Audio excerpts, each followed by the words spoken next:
Издательство 1С представляет. Лев Николаевич Толстой.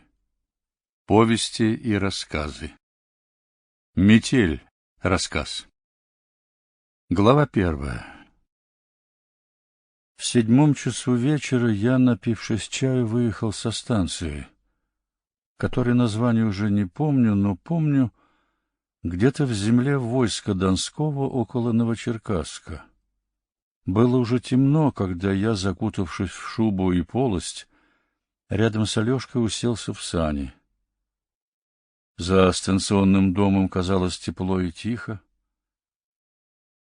Издательство 1С представляет.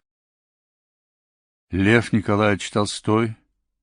Повести и рассказы. Метель. Рассказ. Глава 1.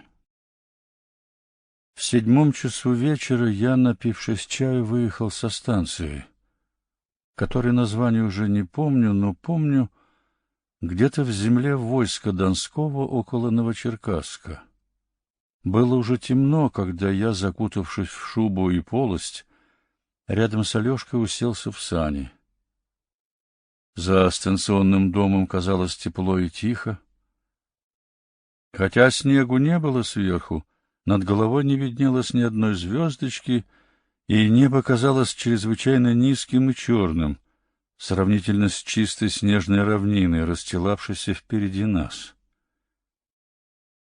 Едва миновав темные фигуры мельниц, из которых одна неуклюже махала своими большими крыльями, и, выехав за станицу, я заметил, что дорога стала тяжелее и засыпаннее, ветер сильнее стал дуть мне в левую сторону, заносить в бок хвосты и гривы лошадей и упрямо поднимать и относить снег, разрываемый полозьями и копытами.